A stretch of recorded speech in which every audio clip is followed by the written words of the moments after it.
안녕하세요, 창민입니다. 오늘은 구독자 1만 명 기념이기도 하고 서울대학교 합격 기념이기도 하고 해서 Q&A 영상을 준비해봤습니다. 질문 같은 경우에는 유튜브 커뮤니티에 글을 올렸었고 그리고 또 인스타그램으로 질문을 받았어요. 근데 질문이 정말 너무 많아서 제가 다 답을 드릴 수 없더라고요. 인스타그램으로 DM 주신 것도 최대한 답변을 드리려고 했는데 각자의 그 상황이 너무 다르다 보니까 제가 그걸 일일이 다 답변을 드릴 수가 없더라고요. 그거는 정말 죄송합니다. 그래서 일일이 답변을 드릴 수 없어서 최대한 공통적으로 질문을 주셨던 것들을 임의로 뽑아서 제가 여기 정리를 해왔습니다.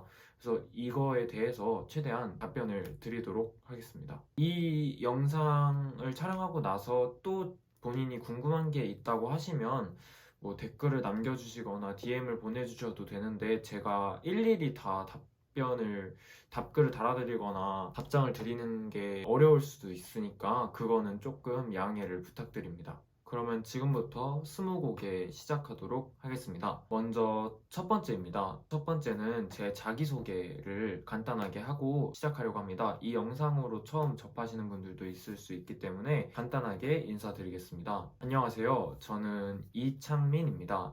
현재 02년생 고등학교 3학년이고요. 내년에 서울대학교 의류학과 21학번으로 입학할 예정입니다. 저는 백양고등학교라는 인문계 고등학교를 졸업할 예정이고 학생회장을 맡았습니다. 또 유튜브에서 사실 제 채널보다 더 유명한 게 백와이스라고 하는 저희 학교에서 홍보 차원으로 만들었던 백양고 트와이스, 즉 그 트와이스 커버 영상 Yes or Yes와 팬시 편에 출연을 했고 박자밀당으로 많은 분들이 사랑을 주셨습니다. 감사합니다. 그리고 현재는 앞날이 창창민이라는 이 채널을 운영 중입니다. 가장 많은 질문이어서 가장 앞에 배치를 해보았습니다. 첫 번째 질문입니다. 내신이 몇 점이신가요? 라는 질문인데요. 저 같은 경우에는 1학년 때 1.8점으로 시작을 해서 3학년 때 1.2점을 찍고 그리고 지금 현재 문과 1등으로 졸업을 할 예정입니다. 근데 이제 저 같은 경우에는 사실 상승 곡선에 을 그린 거에 대해서 되게 좋은 평가를 받았던 것 같아요. 이제 3학년 때는 국어를 제외하고는 주요 교과목에서 거의 다 1등급을 받았고 그 점을 이제 잠재력을 조금 평가를 좋게 교수님께서 해주시지 않았나 라고 생각을 합니다. 사실 제 내신이 친구들에 비했을 때는 당연히 높지 않은 점수라고 생각합니다. 그냥 참고만 해주셨으면 좋겠습니다. 그 다음 두 번째 질문입니다. 아침 기상은 어떻게 계속해서 일찍 하셨나요? 그리고 또 입시 성공의 비결이라고 생각하는 본인의 습관에 대해서 말해주세요. 라고 이것도 굉장히 많은 분들이 질문을 주셨어요. 저는 올해 그러니까 고3 생활을 하면서 딱 이틀 제외하고 모두 등교하기 전에 아침에 스터디 카페에 들려서 아침 공부를 1시간 반 정도 하고 그 다음에 등교를 했었어요. 이게 처음에 2월달, 1월달 그때는 7시 기상이 목표였는데 조금씩 땡겨서 6시에 기상했다가 또 수능 전에는 5시 반까지 땡겨서 생활을 했습니다. 아침에 일찍 일어나는 건 되게 좋은, 제가 올해 가장 잘한 게 뭐냐라고 물어보신다면 저는 아침 일찍 일어나기라고 좀 당당하게 답변 드릴 수 있을 것 같아요. 일단 아침 일찍 일어나면 좋은 게 당연한 말이지만 하루가 되게 길게 느껴집니다. 그 이유는 이제 아침 일찍 안 일어나고 이제 등교 시간에 맞춰서 일어나게 되면 그냥 허겁지겁 일어나자마자 학교로 가죠. 근데 이제 제가 했던 대로 아침에 일찍 일어나서 학교에 가기 전에 스터디 카페에 들려서 아침 공부를 좀 하면서 머리를 깨우고 그렇게 하다 보면 되게 하루가 길게 느껴지고 하루를 알차게 썼다고 생각하실 거예요. 그리고 저는 되게 중요하게 생각했던 게 이제 아침 그 시간에 비문학 독서를 과연 내 머리가 잠에서 깨어나서 제대로 풀어낼 수 있는가, 이거를 1년 동안 연습을 하고 싶었고 그래서 저는 아침에 스터디 카페에 들려서 공부를 1시간 반 정도 하고 등교를 했습니다. 저도 처음에는 아침에 일찍 일어나는 습관 들이는 게 되게 힘들었는데 시간이 지나다 보니까 몸이 적응이 되고 습관이 된 다음부터는 정말 어렵지 않았어요. 습관이 된 다음부터는 그냥 이렇게 자다가 눈이 딱 떠져요. 그냥 6시가 되면 알람이 울리지 않아도 눈이 떠지고 일어나는 것도 크게 어렵게 일어나지 않았던 것 같아요. 그리고 일찍 일어나는 거에서 중요한 게 눈이 딱 떠지면 그냥 침대에서 나오세요. 절대 침대에 5분만 10분만 절대 그렇게 하지 마시고 그냥 눈이 떠졌다? 그러면 마음을 굳게 먹고 그냥 바로 일어나세요. 그러면 잠이 분명 깰 겁니다. 그리고 또 바로 밥을 드세요. 아침밥을. 사람이 이게 먹는 게 입으로 들어가면 잠이 깰 수밖에 없거든요. 그래서 좀 이런 부분을 좀 참고하셔서 아침에 일찍 일어나는 습관을 수험생활 때 꼭 기르시길 바랍니다. 다음 세 번째 질문입니다. 계획은 어떻게 세우셨나요? 그리고 계획이라는 거에 대해서 어떻게 생각하는지 이런 거에 대해서 질문을 많이 주셨어요. 저는 계획이라는 거에 대해서 되게 중요하게 생각해요. 근데 계획이 왜 중요해? 라고 물으신다면 저는 계획을 다 지켜나가는 그런 이유로 중요하다고 생각하기보다는 계획이 있어야 시간을 낭비하지 않는다. 그런 이유에서 저는 계획이 되게 중요하다고 생각합니다. 일어나서 가장 먼저 하는 일은 아침밥을 먹으면서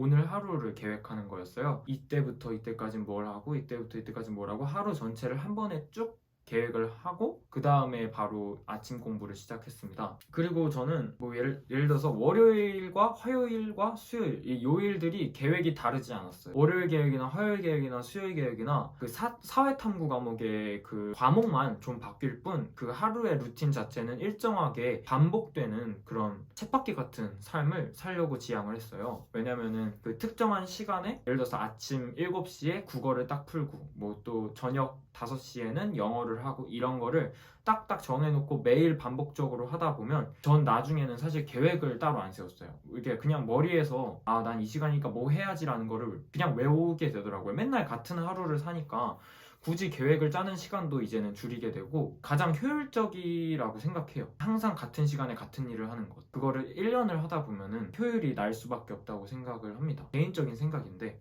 그리고 계획 못 지키는 거에 대해서 되게 스트레스를 많이 받으실 거예요. 근데 저는 그래서 일요일을 비워놨어요. 일요일을 비우고 계획은 무조건 밀린다. 나는 계획을 절대 다 못 지켜라는 걸 스스로 인정하는 게 좀 중요해요. 계획이 다 지키면 좋죠. 근데 계획을 100%다 지킨다는 거 정말 쉽지 않거든요. 그러니까 계획은 뭐 조금 한두 개 못 할 수도 있지 라고 마음을 좀 편하게 내려놓으세요. 그리고 일요일을 비워놓으시고 그거를 못한 거를 일요일로 미뤄서 하세요. 그러면은 일주일 계획이 그 밀린 것들까지 다 채워내기 때문에 다음 주에 갔을 때 이게 계획이 밀리다 보면 막 쌓이면 엄청 커지잖아요. 그런 거를 좀 방지를 할 수 있습니다. 그러니까 일요일을 비우고 월요일부터 토요일까지 계획을 한 거를 못한 거를 일요일날 보충하고 이런 식으로 하다 보면 구멍이 안 날 거예요. 저는 이게 더 안전하다고 생각합니다. 뭐 매일매일 계획을 다 지켜서 일요일까지 계획을 풀로 채워놓고 공부를 한다? 되게 스트레스 많이 받을 거예요. 매일매일 이거 조금 못하면 스트레스. 이거 내일 과연 또 미뤄서 할 수 있을까? 할 수 있을까? 하면서 점점 늘어나면 또 하기 싫어지고 그러면 더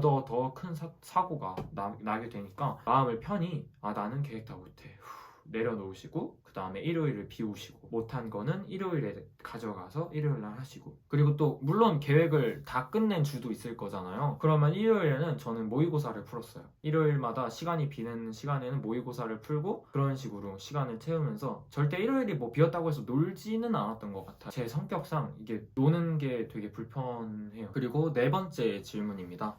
학원 다니셨나요? 저는 수시는 이제 동네에 있는 그 내신 대비 학원들이 잘 도움이 된다고 저는 생각을 해서 2학년 때까지는 영어, 수학 모두 학원을 다녔고 3학년에 올라와서는 영어를 제외하고는 학원을 끊고 이제 인강으로 하고 또 내신 대비는 그냥 혼자 공부를 했습니다. 그리고 수능 대비 같은 경우에는 인강으로 모두 했어요. 그래서 다음 질문에서 인강에 대해서 계속 이어서 말씀드리도록 할게요. 5번째 질문입니다. 인강 뭐 들으셨나요? 이거는 한번 그냥 쭉 선생님들을 제가 말씀을 드릴게요. 국어 같은 경우에는 박광일 선생님 풀커리 문법은 따로 안 들었어요. 제가 문법은 조금 잘한다고 생각해서 문법은 안 들었고 문법을 제외한 풀커리를 박광희 선생님 거를 들었습니다. 그 다음에 수학은 현우진 선생님을 들었고 그 다음에 영어는 조정식 선생님 들었고요. 그 다음에 세계지리는 이기상 선생님 풀커리 좀 했고요. 그 다음에 사회문화는 임정환 선생님 커리큘럼을 타다가 마지막에 파이널 모의고사 때만 윤성훈 선생님 수업을 들었습니다. 파이널 모의고사 때 윤성훈 선생님께 문제가 되게 좋아서 그거를 들었고 그 다음에 생활과 윤리는 제가 내신으로만 했었는데 그때 당시에는 임정환 선생님 수업을 들었습니다. 제가 인강을 고를 때 물론 지금 예비 고3 분들이 인강 고르는 게 되게 많이 스트레스도 받고 근데 누구 걸 걸 들어야 될까 되게 많이 고민이 되실 것 같은데 사실 다 잘 가르치세요. 진짜 인강을 하시는 분들은 정말 다 프로시거든요. 그러니까 너무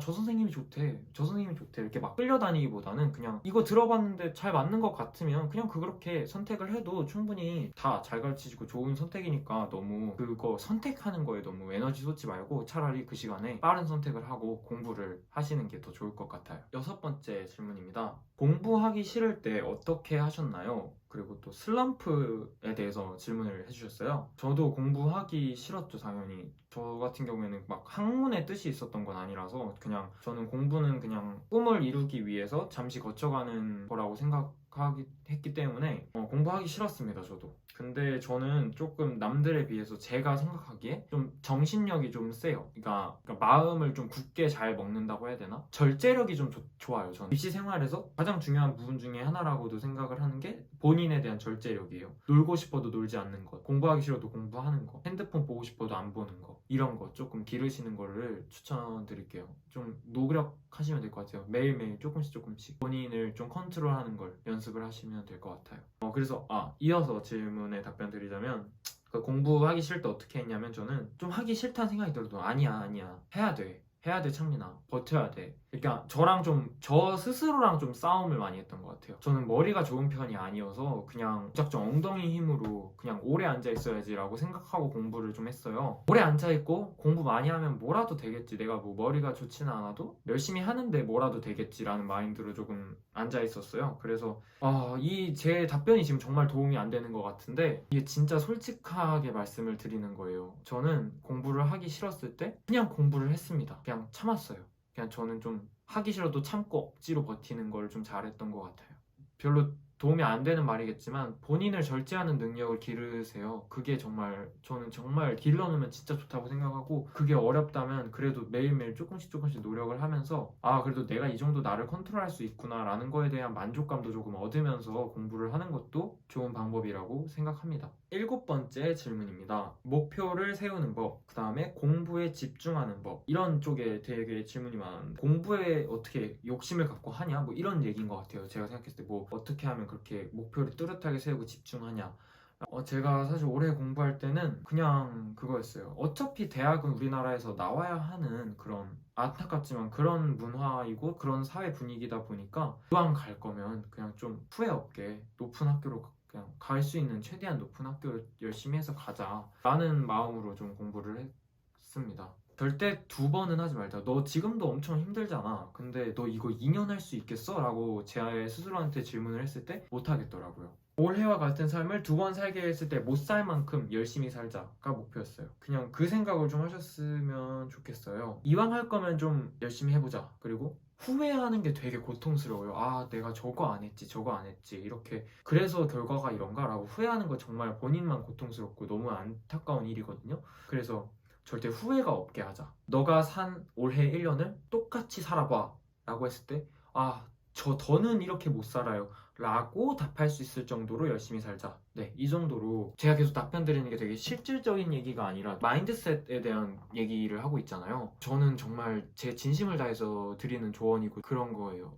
막 공부법을 알려주세요. 사실 이런 게 되게 많았는데 공부법이 없어요. 저는 그냥 엉덩이 붙이고 공부했어요. 그냥 오래 앉아 있었고 그냥 눈 떠 있는 동안은 다 그냥 공부하려고 노력을 했고 그게 저는 전부거든요. 사실 공부법을 물어보시는 분들이 정말 많은데 이거 진짜 죄송한데 제가 공부법을 알려드릴 게 없고 근데 저 같은 경우에는 사실 공부법보다는 그냥 마음가짐이 제일 중요하다고 생각을 하기 때문에 계속 이러한 답변을 드리는 것 같아요. 제 생각에는 마음가짐이 진짜 제일 중요합니다. 아무리 좋은 공부법이라도 마음이 느슨하고 그러면 절대 아무런 효과가 없다고 생각합니다. 원하셨던 답변이 아닐 것 같기도 해요. 제가 생각하기에는 제일 중요한 게 마인드셋이고 그거를 하는 방법에 대해서 차라리 알려드리는 게 더 좋을 것 같고 그게 제가 정말 솔직하게 여러분께 공부에 대한 팁을 드리는 것 같아요. 8번째 질문입니다. 내신 시험 기간 공부 루틴에 대해서 알려주세요 라고 하셨는데 저는 내신 기간을 딱 한 달을 잡았어요. 4주 정도.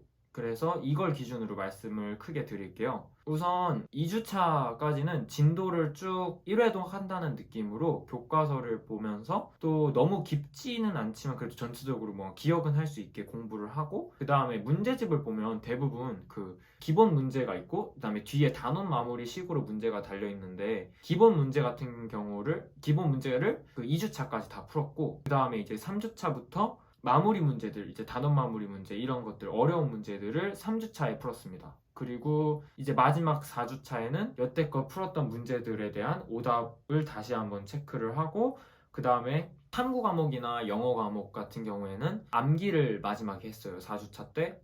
영어 같은 경우는 사실 한 달을 거의 암기를 하긴 했는데 이제 4주차 마지막 암기를 했습니다. 사회 탐구 같은 경우에는 교과서를 모든 페이지를 외우려고 노력을 했어요. 사실 그냥 백지를 펼쳐놓고 그 교과서별로 이제 작은 소단원이 있잖아요. 그 소단원을 다 읽고 외우려고 노력을 합니다. 그 다음에 책을 딱 덮고 백지를 한 장 꺼내서 그 다음에 백지에다가 쫙 처음부터 끝까지 그냥 제가 기억나는 걸 쫙 썼어요. 그 다음에 교과서를 펴고 빨간 볼펜을 딱 들어서 빠진 내용들을 보충을 했어요. 그러면 이제 자기가 어디가 부족한지 색깔이 다르기 때문에 시각적으로 딱 드러나거든요. 그래서 마지막 4주차 때는 그렇게 해서 마무리를 해서 교과서를 통으로 암기한다 라는 생각으로 공부를 했고, 그렇게 시험을 봤습니다. 네, 이거는 어디까지나 제 방법이고 공부법이라고 하긴 좀 그렇고 그냥 제가 내신 대비할 때 사용했던 틀을 설명드렸습니다. 9번째 질문입니다. 학교 다닐 때 하루 일과가 어땠나요? 하루 일과를 알려주세요 라고 했는데, 가장 제가 안정적으로 사용했던 일과표를 한번 말씀드릴게요. 일단 6시에 기상을 합니다. 그리고 아침밥을 먹고 씻고 7시까지 스터디 카페에 도착을 합니다. 그 다음에 7시부터 8시 반까지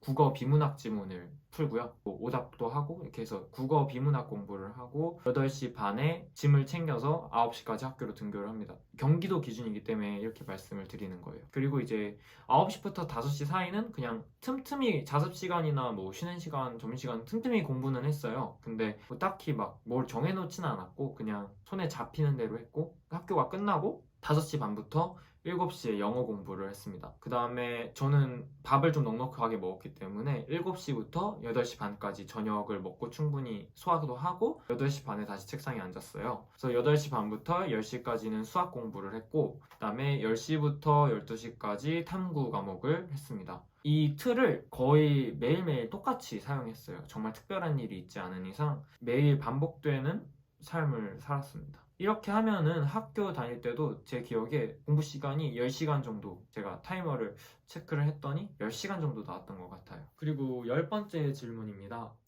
의료학과를 지망하게 된 계기를 알려주세요. 이것도 정말 많은 분들이, 거의 두 번째로 많은 분들이 질문을 해주신 것 같은데, 저는 중학교 때부터 패션에 되게 관심이 많았어요. 그냥 처음에는 관심으로 시작을 했는데, 저는 중요하게 생각했던 게 고등학교 올라가기 전에 꿈을 정해놔야 생기부를 좀 채워나가지 않을까? 라는 고민이 들었고, 중학교에서 고등학교 넘어가는 겨울방학 때 저 스스로에 대해서 생각하는 시간을 좀 가졌어요. 그래서 그때 생각을 해봤더니 내가 제일 행복한 게 이 패션에 관련된 뭐 정보를 알아본다든지 뭐 그런 걸 관련된 일을 할 때 되게 행복함을 느끼구나 라는 거를 스스로 깨달았고, 그러면은 뭐 자기가 좋아하는 일을 하고 살아야지 않겠어? 라는 생각에 1학년 때 입학할 때부터 패션을 진로로 삼고 의류의상학과를 진학할 목적으로 생기부 활동들을 채워나갔습니다. 디자이너가 지금 꿈이고, 패션 디자이너가 꿈이고, 대학에 진학해서는 여러 가지 공부를 할 계획이지만 뭐 그때 가서 또 바뀔 수도 있겠죠. 그래서 지망하게 된 계기는 그냥 제일 좋아해요. 제가 했을 때 가장 행복한 일이어서 결정을 했습니다. 사실 저는 댓글 중에 기분이 나빴어요. 이거는 막 의류학과라고 무시하는 댓글이 너무 기분이 나빴던 게, 저는 그냥 제가 가장 하고 싶은 일, 가장 가고 싶은 학과를 3년 동안 열심히 준비해서 간 건데 무시를 하는 게 좀 기분이 썩 좋진 않더라고요. 그냥 저는 목표가 이거였고 꿈이 이거였고 3년 생활을 그냥 의류학과, 의상학과만을 바라보고 했습니다. 지금 편집을 하고 있는데 이게 원래 20개를 생각을 하고 딱 20개를 골라서 영상을 만들고 있었는데, 다 촬영은 다 해놨는데 편집을 하다 보니까 너무 분량이 많아져서 10개, 10개씩 잘라서 2번 올려드리는 게 좋을 것 같아서 이번 영상은 이 10번째 질문에서 마무리를 하도록 하겠습니다. 다음에 이어지는 11번째부터 20번째 질문들도 많이 기다려주시고 약 한 번에 올려드리지 못해서 죄송합니다. 안녕.